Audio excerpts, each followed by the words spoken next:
Hello, everyone. My name is David Pollard. I'm the Executive Director of Workplace Pride Foundation. I'm very pleased to welcome you to our webinar, LGBTI People of Color in the Workplace. This is part of our Connecting Members webinar series. So a very short context about this webinar. Of course, everyone knows what's happening with the social movements around the world with Me Too, Black Lives Matters, and of course, everything that engaged or involved with the pandemic as well.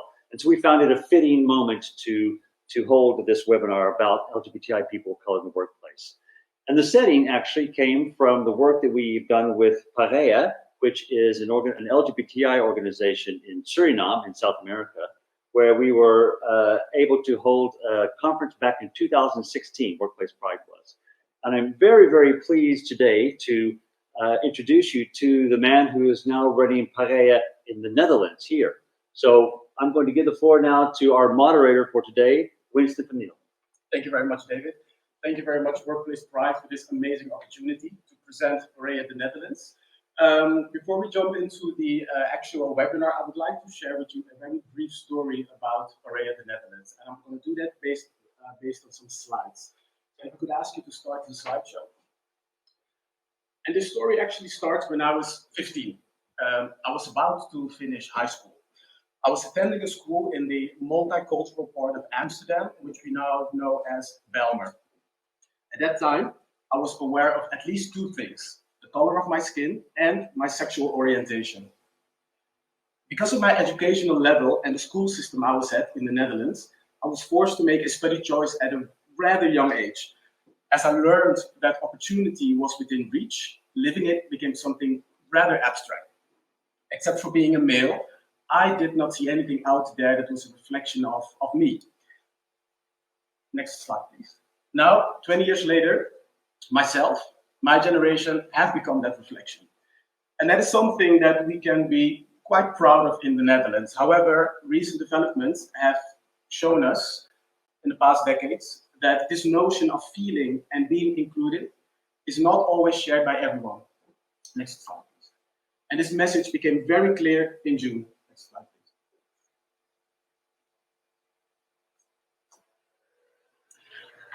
The LGBT community consists of different layers. We are all siblings and we are at a different stage of our development.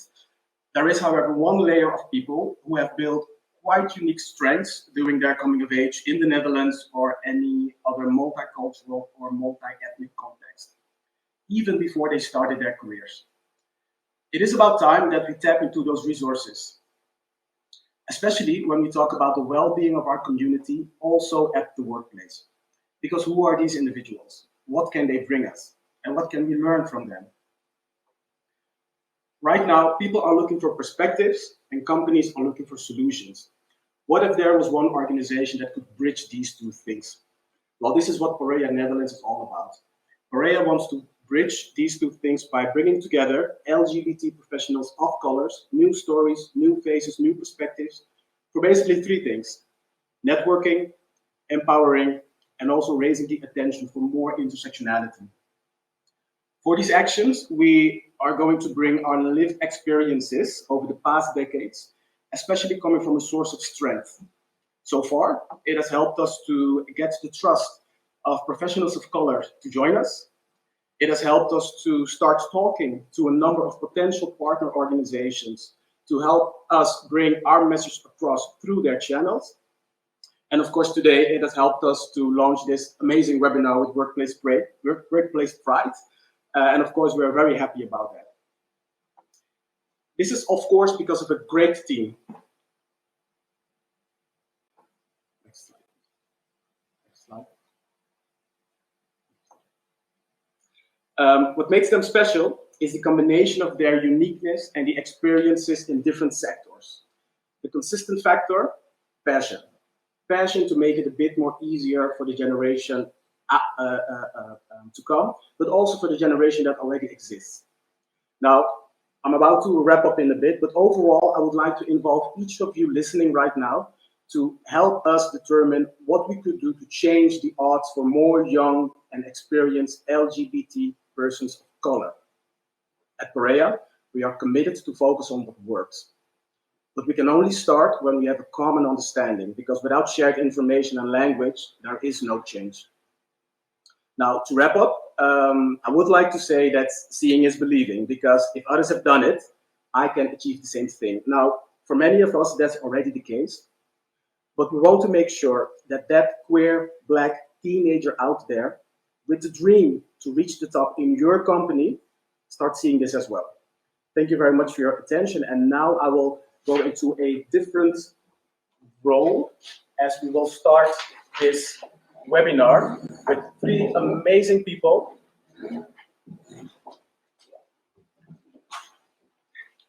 So welcome Thank you. everyone. I'm very happy for all of you to be here. If I may just start with a very brief introduction. May I start with you? Sure. So my name is Kevin Kabatsi. I am a proud gay man. The pronouns I utilize are he, him, his. And I'm currently working in the Netherlands, based in Amsterdam, but work in Utrecht at the Rabobank Foundation. I've been living in the Netherlands now close to 4 years. I'm originally from Uganda, Kampala, Uganda. And I'm really excited to be here and to engage myself in this conversation. I'm looking forward to it. Thank you very much, Kevin, and welcome. Thank you. May I please ask you to introduce yourself? Hi, I'm Cheyne. I'm a proud transgendered woman. I'm from Suriname, working at WaterNet as an HR professional manager. And I'm proud to be here today because we need these role models, and maybe we could be that for you. Thanks a lot, Cheyne. Welcome as well. May I please ask you to introduce yourself? I'm Auroras Experiences. I grew up in Amsterdam. I'm got a mixed culture, half Suriname, half Netherlands. I worked for 14 years at the Ministry of Finance, and for 2.5 years now, I'm a board member of our LGBTI network in the Ministry of Finance in our Dutch tax office. Thank you very much. Welcome to you as well, Aurora. So, Kevin, may I start with you? Sure. When we invited you to join this panel, you said yes. Yeah. So, what was for you the main reason to join this panel on a specific item of workplace pride, in the workplace pride context? Sure. So first of all, it's such an honor to be here to share and especially to learn from a lot of my close colleagues next to me. But most of all, I think in the context of the global conversation right now on the cross-section between race, sexuality, gender, I really feel it's important that we're able to centralize the conversation by the people who it matters most to, the people it's affected by. And I think we have such a great panel here, and I'm so willing to contribute to that, because I think if we're going to discuss the challenges we face, but also the path forward, then it has to be authentic, it has to be organic, it needs to come from us. So that's really why I'm here, to share my perspective and discuss the challenges going forward. Excellent. Thanks a lot, Kevin. And indeed, today we will also focus on the challenges and also the path forward. But if I could elaborate on the challenges, Cheyne, what would you define as your biggest challenge at the moment? Well, my biggest challenge now is to be the change that I want to see. And it's like in the world, but also at the workplace. And in the workplace, what I want to see is, can you imagine a workplace where we all are celebrated for our skills, for our qualities and talents? And for me, is I'm making that change every day in my work. And how beautiful would it be if everybody could do that? Like in your influence, in your influences, what you could do every day. And it doesn't have to be a big step. You can, with small steps, it's also like you can make a big change. So that's why I'm here today. And my biggest challenge is making this happen. And because I'm doing this with small steps. And I think people of color, generally for the LGBTQI plus people, is that we also need the positions to make those decisions to make it happen. Yes. And that is what I'm vouching for. Thank you very much. What I would like to do, I would like to take the audience to our reality. So I would like to have a deep dive in perhaps one of the specific experiences that led to these challenges that the three of you have faced. Aurora, is there one experiences that you would like to share with us for the audience and for all of us to understand really the reality of a LGBT person of color nowadays? Well, yes. To start with, I want to say that I've got this attitude. I don't feel really victimized or discriminated, and maybe that's also a part of me is in denial, not wanting to know because it's too painful. It might be so, but let me give you an illustration of what happened a few years ago.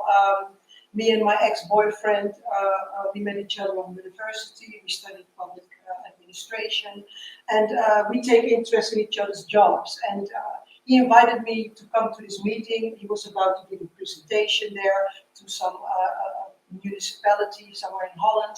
And before the meeting started, we were making conversation with a group of people. They were mostly white male and me.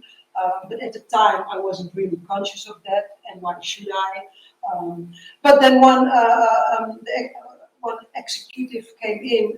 He started introducing himself, shaking hands, and once he came to me, he just asked me to get some coffee for the company. And I really don't want to generalize, and I don't think we should jump into conclusions, but it did sharpen my sense of reality of how the backdrop I might be facing on the workplace. Yes. And could you, first of all, thank you very much for sharing this experience. And I do recognize that the importance of explaining the reality without stepping into that role of being victimized, because we want to open up, as I mentioned, without shared information and language, there is no change. So thank you very much for taking that step to share that. I'm quite curious because you are a hardworking professional. And this experience is quite something to go through. Could you maybe help me, help us, help the audience understand how this impacted you as a professional in terms of your view on your profession and your career? Could you maybe elaborate? Well, it did something do with my self-empowerment. I always say you've got two ingredients for inclusion. The first is self-inclusion, the other one is environmental inclusion. If you don't accept yourself, you cannot expect your environment to accept you. But the other way around, it's also true. If your environment doesn't accept you, how can you be empowered? And this incident, what it did for me is feel insecure. Can I really do it? So it didn't really help me. But what I said, it's also self-empowerment and self-inclusion. I believe in myself. I believe in my capabilities.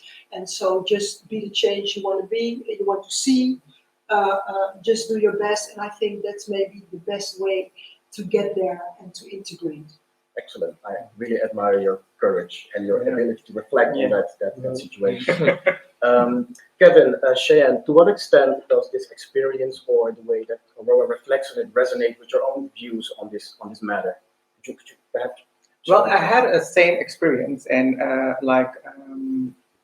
had my superior. We were working together, and then we had a meeting, and of course there is a woman standing next to this man of hierarchy, and then they shake the hands with him and they talk about him. But I was the one who should say this product is okay or not. Yeah. And they didn't see me, they didn't hear me, and they didn't even shook a hand. So what I did is I went to my colleague. I said, "What did you do?" Because if I don't stand up for me, who is going to do that? Yes. So I told him, "Did you see what happened? If you asked me to choose this product that is okay or not, and they didn't see me, and even I did this, and nobody would like to shake my hand. Just where were you?" Yes. So and he was very embarrassed, and because he didn't notice it. So I told him, next time when we have this, you will introduce me, or I will go on my own, and then see how it works, and then educate people in that. Like it is not the man in hierarchy who will choose, but the one who has to work with that product. Yes. So people of workplace. Yes. Yeah. Indeed, and I think it's important to acknowledge the presence of people while they simply are there, because everybody it doesn't wants to matter be who is associated it, who with it is. Exactly. Yes. Kevin.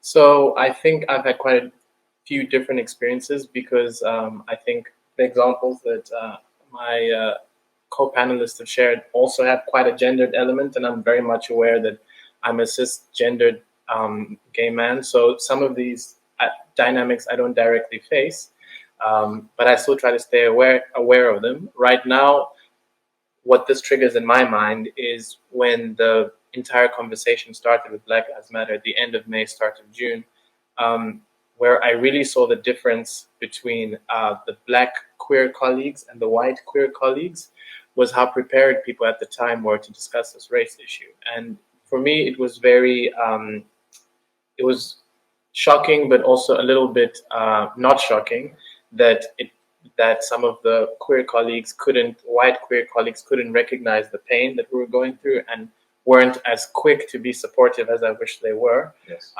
Once the global tide turned, I often found that they found themselves in the right place, but it did take some time.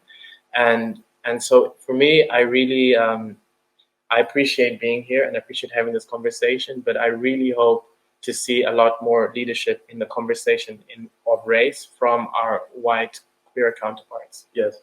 Yeah. Well, definitely. But let's accelerate this process a bit. Sure. Okay? Absolutely. Because we want to also think about solutions. Yeah. Can you name us one comment or one question you're really tired of, and that you would like to explain now, Yes. so that we don't have to explain it again when we start talking about leadership? Maybe I can quickly go first if you ladies will have me. Civil rights, human rights are not opinions. They're not up for discussion, and very often when you're having a conversation with someone, the type of respect trans people deserve, type of respect other LGBT people deserve, they often leave up to their own opinion, and I find it quite exhausting for my own energy to have to spend time explaining why we deserve human rights. I would much rather say, listen, that's not for me. You are sort of wasting my time a little bit. I'll leave that learning process up to you. Once you realize that we are not going to discuss human rights at a level of opinion, then we can start talking about the way forward. But I don't have a lot of patience for people who need me to explain to them why I deserve rights. Yes. Yeah. What is your view on that, Cheyne? Yeah, I totally agree. Yeah. And I have it like more at the workplace. What I have been through is like the microaggression, and people whispering like, "Do you know that she's a man?" And or, "Which bathroom are you going?" Yes. And I said, "Hello." If you wouldn't know by now, it's like back in the day it was 2018 that here is a woman here. I'm a transgendered woman. Would someone ask you to what bathroom are you going, or whisper in your ears, "Oh, she's a woman and she isn't having her period"? So that's what I addressed at my workplace, and sometimes it's hurtful. But the thing is, like you said, Aurora, I didn't let it get to me because it empowered me, because I had a goal, I had a dream for myself to where I want to stand, and I focused on that. Like everything that the comments that people made, I always learned it is about them. It is not about who I am. It doesn't define me. So that's why I kept on focusing, and I like bright smile, and I just educated the people. Like, if you want to talk to me like who I really am, ask me that, and I will educate you. Ask me everything you want, and I will educate you. Aurora, I see that you're thinking and processing all of this thank you. information. Yes. Is there also a view you would like to share with us? Yes, I was thinking because what I've noticed, and it's very important, is when we talk about this subject, we tend to look outside of ourselves. You. But it starts with you, with yourself. And I've noticed that I'm also prejudiced. I'm also so if you want to explain yourself and if you want to raise conscience, start with understanding the other person, because we're all unique. Maybe other people look at my color or bisexuality, but I have the same with other people. So if I start diving into somebody else and understand these people, I make a connection, and from out this connection you can start working together. So raising awareness together is really working together, because it should not be the way that the white male, the elite we're talking about, should be outplaced or something. No, we have to work together and there's more differences than only the visible differences. We also have invisible differences. Also there we need to come to an inclusive workplace. So I see diversity broader than only us. Yes. For us, this is important, but understand that to make a connection, other people also struggle with their diversity. So I think inclusive. it's all inclusive, and we have to work all together. Yes. And it's all about consciousness. And it starts with me. Yes. Yeah, always. Well, I'm very happy that you brought that to our attention because, especially in the Netherlands, it's not only the four of us, so it's a broader discussion. With Boria, what we try to do, we try to zoom in, because if we have a much too broad focus, we will lose focus on specific needs on a certain audience. But at the end of the day, it is to have one inclusive workplace, of course. There is still one last question I have. I'm not quite sure who wants to answer that, but I'm looking for a way to articulate why is it now the time to discuss this in the organizational or business context. Who would like to explain that to me? Yeah, I think all of us.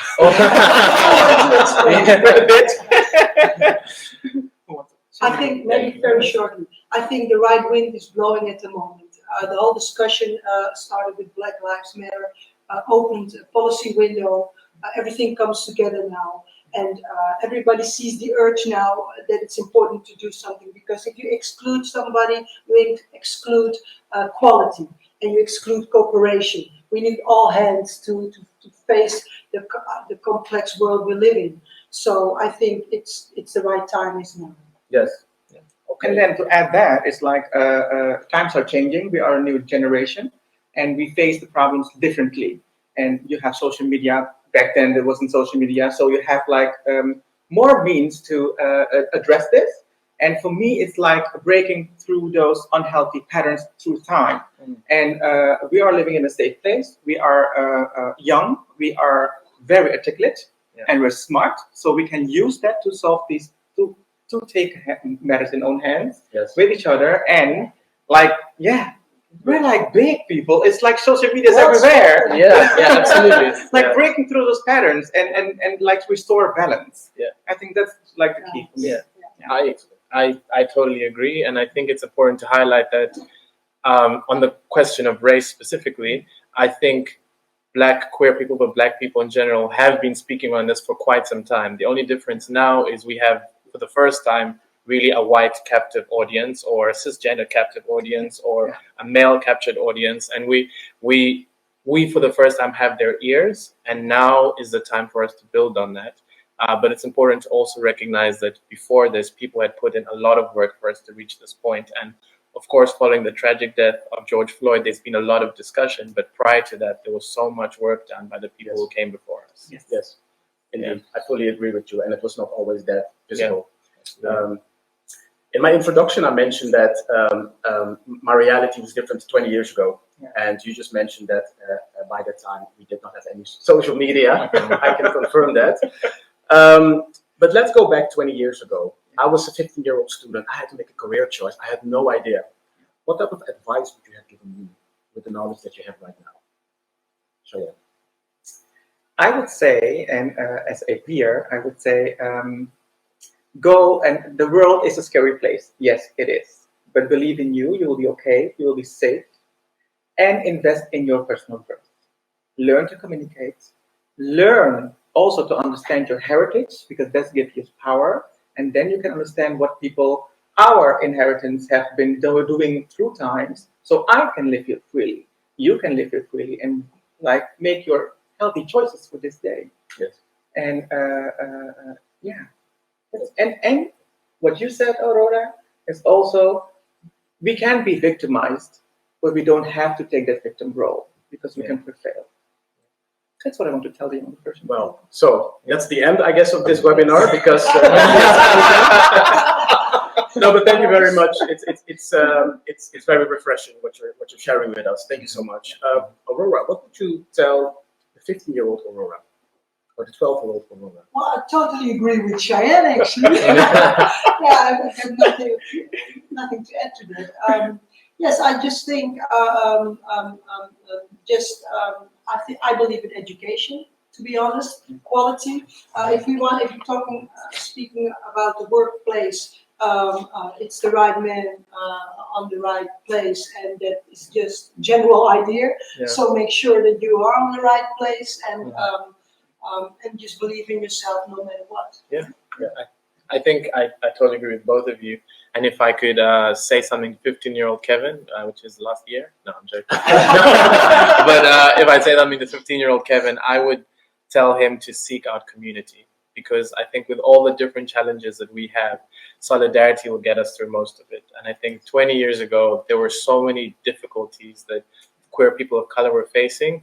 But a problem shared is a problem halved. So I think even in this moment, sitting at this table, and we're not all too familiar with each other, I feel stronger and more empowered because I'm next to people who are part of my community. So I think longer term, not even just 20 years ago, but even today, if you are feeling isolated, then seek out the LGBT resource group at your office, or join Area or the Workplace Pride. Seek community to help you through it, because it is difficult, but it's not impossible. Excellent, thank you. Yeah. And talking about community, the community is very broad, and we are also part of this community, and we can capitalize on many of the experiences that we've built. Yeah. How do you see our role as a community of POC? Cheyne, do you have any ideas about it? For me, it is like being this role model, to like live the example that you can be okay despite of everything you're going through. Because being part of this community, we know the pain, we know the struggles, we know the traumas we have to have. And I want to be the spokesperson for that, and also in the community, but also like using the network and empower each other by reflection and intervision. And this is how we can empower people, because in long term, we all have to do the work ourselves. But it's good that we have like examples and like we can have peers where we can share our stories and like take your stage. Yes. So then I think we can create that stage for everybody to talk about those feelings and everything you're going through. Aurora, what are your thoughts on this? Well, I think that this is a very good example of what you can do. LGBTI network should cooperate, share experiences. I think sharing experience is a very important resource of starting to take action. Share best practices, contribute to each other's events, grow your network. I think all this is important. Yes. And show your visibility. We are here. This is what we want. Make statements and cooperate. Yes. And what I think is very important also is, in the end, we should try to influence decision makers, because they are actually the actors who can actually make the change happen. Yes. So I think influencing decision making is very important. Yes. And we do so. Yeah. I really totally agree with what you're saying. I think, of course, it's important for us to have the community to support each other and inspire each other. But on the other hand, we also need to have this lobbying effect. We need to be able to influence the decision makers to make sure that we're improving our workspace, our opportunities, to make sure our ambition can be satisfied where we work. So I think, on the one hand, we form community, but on the other hand, we have to be able to organize and influence the decision makers. Yes. And to add on that, it's not only about work, because the community is also about your emotions and things you go through. So we would like to talk about that as well. So because you're not different persons carrying yourself, because we all learn too hard to have masks, but you don't need those masks. And that is what we can also teach each other, is how to take off those masks and take yourself. Yes. Well, I think you're already fulfilling that potential role that the community of POC can fulfill towards the wider community by sharing these very valuable lessons that you're just sharing with us. Same to you as well, and same to you as well, Kevin. Let's step from the role of the community to the role of allies. So you already mentioned the role of decision makers, and the role of policy, and the role of interventions. And I would like to elaborate on that because that's when we start building bridges. Because we are part of organizations, of companies, where, of course, it's not only about us, but we have to make sure that these environments are welcoming and allowing us to contribute to high-performing environments. But just in general, Kevin, where do you see a role for employers and allies? So if I speak first about allies, the role I have for an ally is more of almost an accomplice, is that we are working together for the deconstruction of some of these repressive structures, patriarchy, racism, heteronormativity. We need to have partners in crime. And very often, because of how emotionally invested we are, we need at times to take a break and for them to pick it up for us. We need straight people, cis people, white people to take a moment in our stead to work and fight for these issues. So if there is going to be a march for Black Lives Matter, I would like to see a lot more white people there. I'd like to see a lot more straight people at Pride. I'd like to see a lot more men at the Women's March, because it is so exhausting for the people who are oppressed to have to fight each time. When I think about employers, I think about it. We really need to have employers who are aware, but also employers who are from these communities. So I really think that without representation, we can't really go anywhere. As much as I feel that a lot is capable of someone who isn't part of the community as an ally, longer term, we need to have a lot more representation, people who look like us in leadership positions, because then we're really sure that the correct steps are going to get taken, because they know where we're coming from, and that we don't have to spend the time explaining. So for me, it's important to keep informed, to keep updated, to pick up the fight when we can't, especially in rooms where we aren't present. If there's a room, people are having a conversation and we can't defend ourselves, we need our allies to be there instead of us. So there aren't any cookies in this game. There are no prizes. There's no moral gratification you're going to get from this. If you really are committed to equality, you're going to have to take these steps as an ally without the expectation of praise. Yes. Yeah. Well, thank you very much for highlighting that. Aurora, you actually already explained it, but perhaps you could summarize it again. The role of employers and allies. What is your view on that? How do you see that? I think leadership is very important. If our leaders show that they think it's important to empower and to restore balance, then the rest will come as well. You talk, Kevin speaks of, I want to see more allies outside the community. But in order for that to happen, everybody should be conscious that we all have an interest in this. That's all about balance. It's not about positive discrimination to get a few of us up there. No, it's about balance. We are here. More than 50% of the population of Amsterdam exists of non-Western backgrounds. So why is it not visible there? It's about restoring balance, and it's about what I explained earlier, that maybe there's some hidden discrimination. We have to fight that by restoring balance. And if our leaders show that it's important to do this, then we will get the whole community with us, and then only they lead the way. No, how do you say? They egalize the path for us to do our work, for LGBTI network to do our work. And then we can really start taking measures in our organizations. Yeah. So I think leadership is very important. Role models, not only of people of our community, but also the allies. Yeah. Just show everybody that it's important. Show yourself, speak up before your team, in a little movie, or I don't know. Just find a way to show leadership in this. Yeah. Thank you. Cheyne, is there a different role for queer leaders as for non-queer leaders in this matter? What do you think? Well, I think it will always be a bit different, because we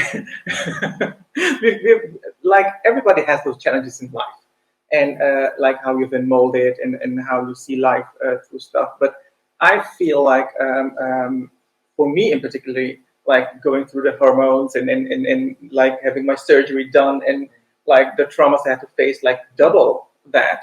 And the difference in that is that we could represent our community like better, and we could have like a broader empathy for things that are happening.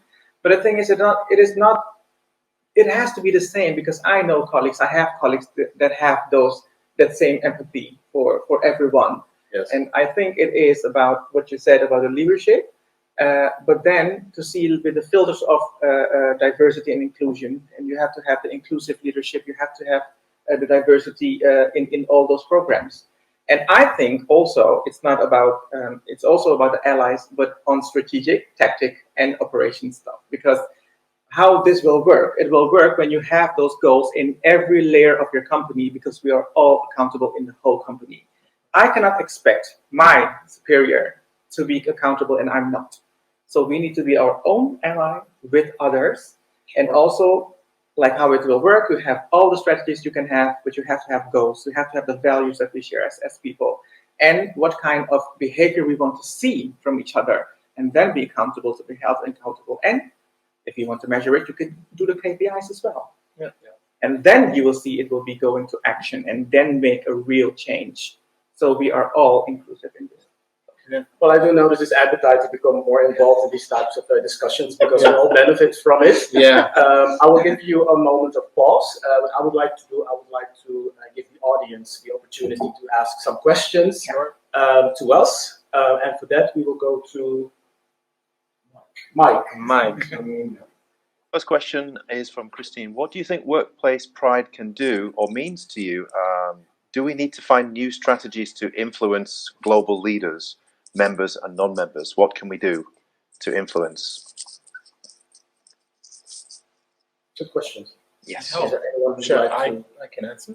I think it's about broadening the scope of the type of people who are being targeted by Workplace Pride to participate, to join. And I think this is a great example of a first step, is making sure that the conversation includes as many involved voices and affected voices as possible. And that, in this case in Netherlands, it might be people of color, Black people speaking, but in other parts of the world, maybe it's indigenous people or religious minorities. It really depends where you live in the world. But as long as the right people and the affected people are always included in the conversation, I think we can take good steps forward. Yes, thank you. If I may add to that, I also believe it starts with research. If we acknowledge the fact that these layers exist, we will also take them in the research that we undertake in order to understand their position in the global LGBT discussion. Yeah. So I think that the global leaders will also have a responsibility in that, to ask the right question based on the knowledge that these layers indeed exist. So I think that may be a good start. And that's also where I would see an interesting role of Workplace Pride, knowing that Workplace Pride is doing research. Yeah. So, yeah. Shall we continue with the next question? Okay, next question is from Edwina.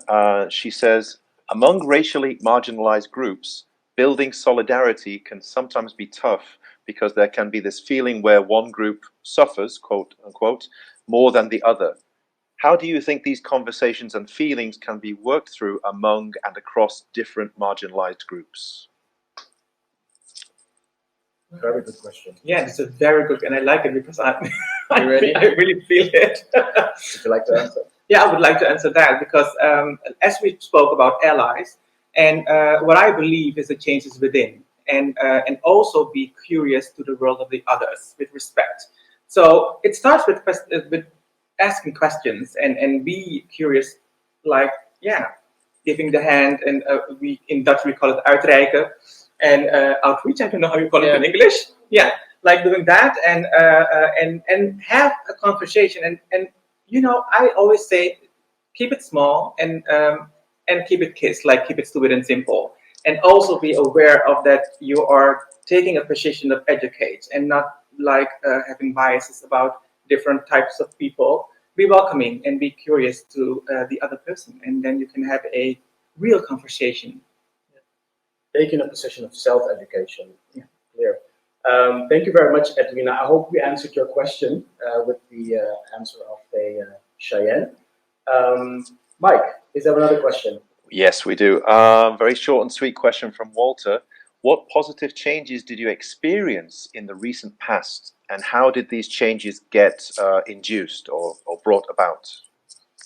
Positive changes in the recent past. Excellent question, Walter. Yeah. Aurora, would you like to take this one? Yes, well, then I'm talking, of course, about the workplace. I see that the urgence of doing something is there. I think that's very important. The urgency is felt also by our management. So I think we're doing a good job at the moment. We are taking measures. And there are different kinds of networks within our organization which get any space we want. We can cooperate. We have our lines with management.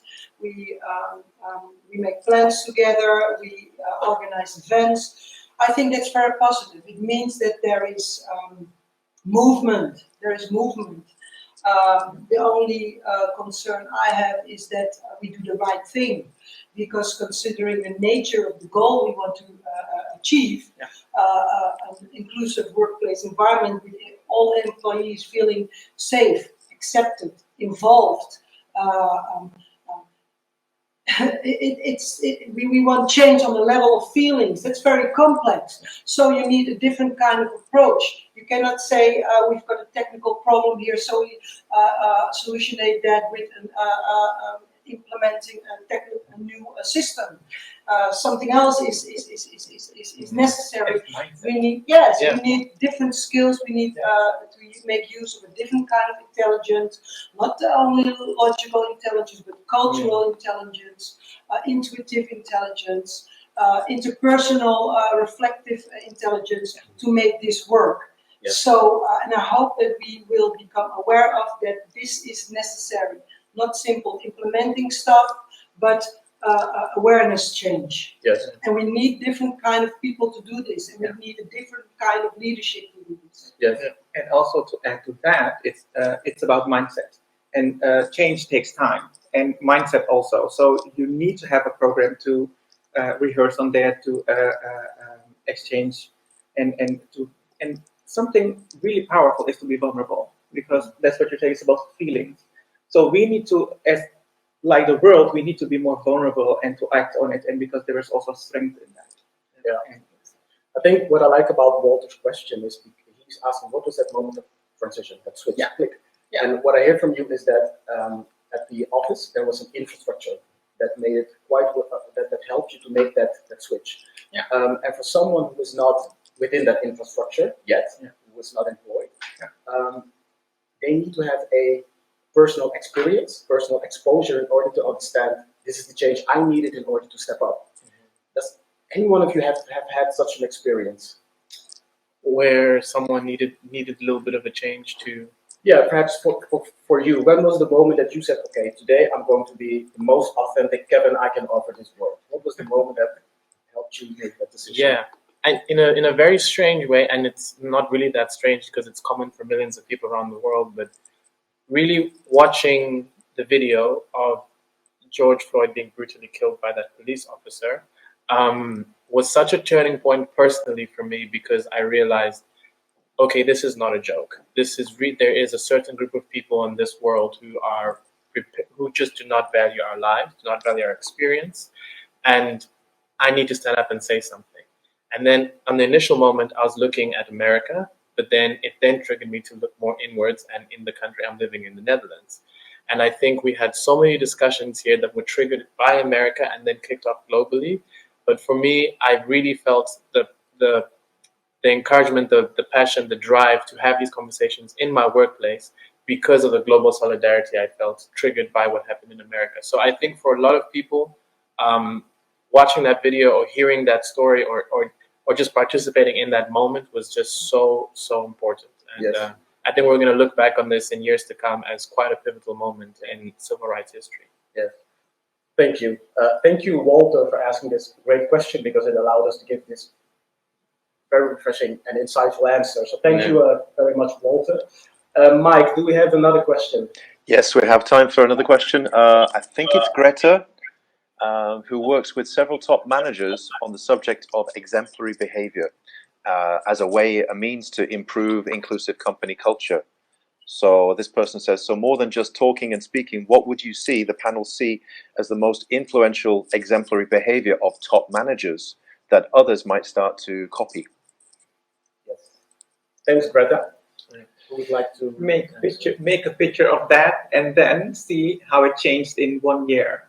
Yeah. Make the change today. Yeah, I think to build on that, I think KPIs, you have to be able to first measure your current position and how you're satisfying diversity objectives, and then reflect after a time period how well you've done, and maybe include that in sort of performance reviews of leadership, but also of an entire company, that these are real targets you're trying to meet, because there's a lot of sort of ducking and diving when it comes to the measuring, because I think there's an internalized view that once we have the numbers, we know how badly we're doing, and it's not really good practice to sort of fly blind. I think a really successful management team will focus on measurement and upholding of diversity KPIs. And beyond that, they should also be investing in culture-related objectives, so making sure that the workspace is safe and inclusive of everybody around, but the diversity first. We really need to make sure that enough people of different backgrounds are being able to get hired. Yes. And do not forget that the knowledge you seek is also on your workplace, because we are everywhere. Yeah. So consult us as well. Oh, 100%. At the workplace. Yeah. Because we have. Aurora, would you echo these words, or would you have a additional view on what top managers could do today or by tomorrow in order to show good behavior? Well, I think that they have to lead the way, show it, and for example, don't speak about this topic in the boardroom.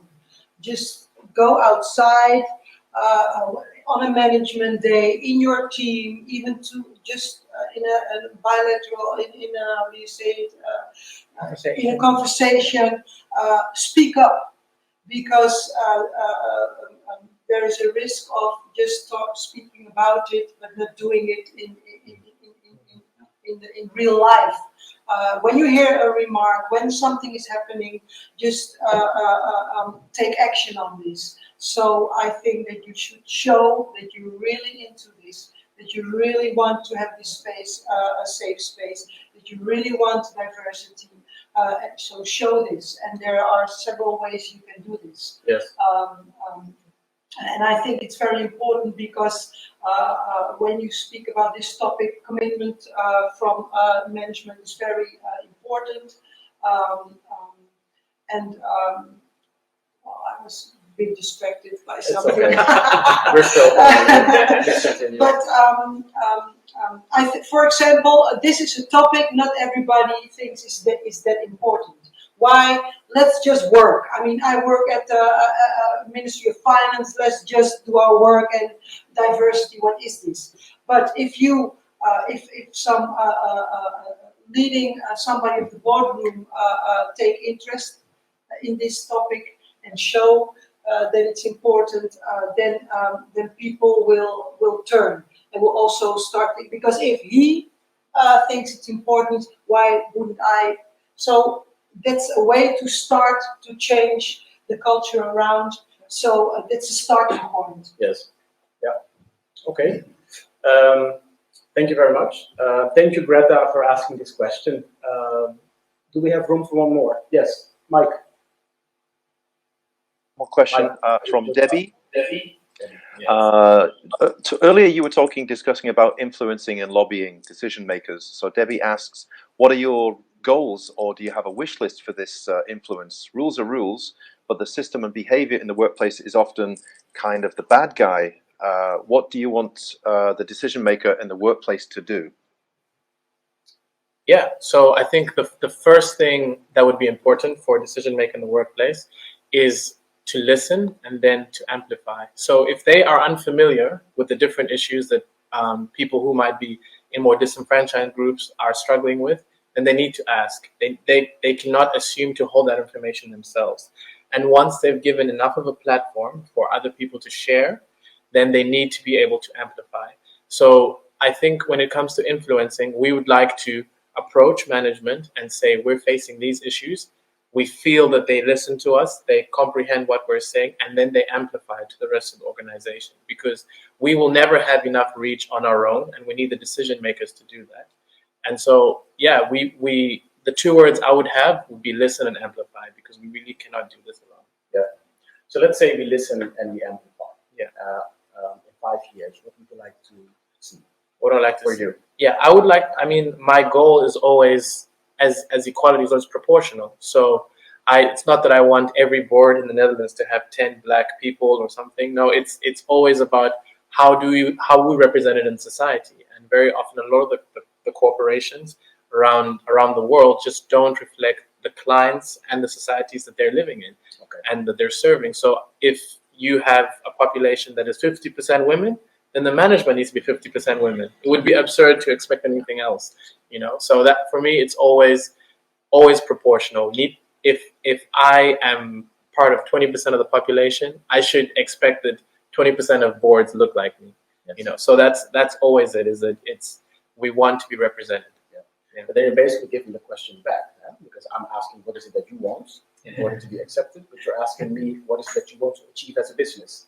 Yeah. So if I want to provide an optimal service to an ever-changing society, Mm-hmm. which is incorporated in my mission statement, that I need to make sure that how I organize my team, my infrastructure, my business need to be adapted to that in order to provide that optimal service. Okay. So I think you provide a very interesting point of view, because you're basically giving the question back. It's a dialogue. Yeah, between it is. people who want to be accepted, but also companies who would like to benefit Yeah, from that. And I think also there's such strong business cases, you know, where the narrative needs to also a little bit shift from us, you know, asking for their help, and more them understanding that there's so much to gain. You know, more diverse workspaces do better with innovation, are better able to serve diverse client bases. There's so many business arguments for diversity that it's a no-brainer. Yes. There's a strong moral reason to do it, but they don't even need that, even if they're going to focus on their strong capitalistic objectives. Having a diverse team that you're working with will always lead to better outcomes on average. So I think the ball is very much in their court if they wish to, on the one hand, perform better, but also represent society. Yes. Yeah. Okay. Thank you, Kevin. No problem. Mike, we have no questions anymore. So again, thank you very much to everyone listening, the audience, for asking these amazing questions. Thanks a lot, Aurora. Thanks, Cheyne. Thanks, Kevin. I do wish to stay in touch with all of you, because I think we have a lot to do in the coming period. For now, I'm going to wrap up this discussion. Yeah. I'm going to thank you, the audience, for their patience, and I'm going to actually ask David to join us for some closing remarks. Thank you.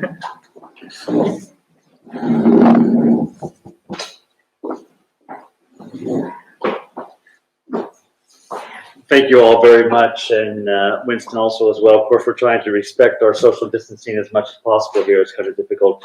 That was, for me, one of the most enlightening and interesting webinars we've had so far, so thanks to all of you. I really hope that this raises awareness for not just for Workplace Pride members, but for anybody in society who's had questions about LGBTI people of color. So thank you all very, very much for that. Very well done. So just a couple of notes before we close off. Workplace Pride has a number of events coming up. First one will be on October 9th, our Conference Light. This will actually be a live event, but with, again, very strict social distancing rules at the World Trade Center in Rotterdam. It will be a hybrid event, so people will be able to dial in if you cannot actually come in person.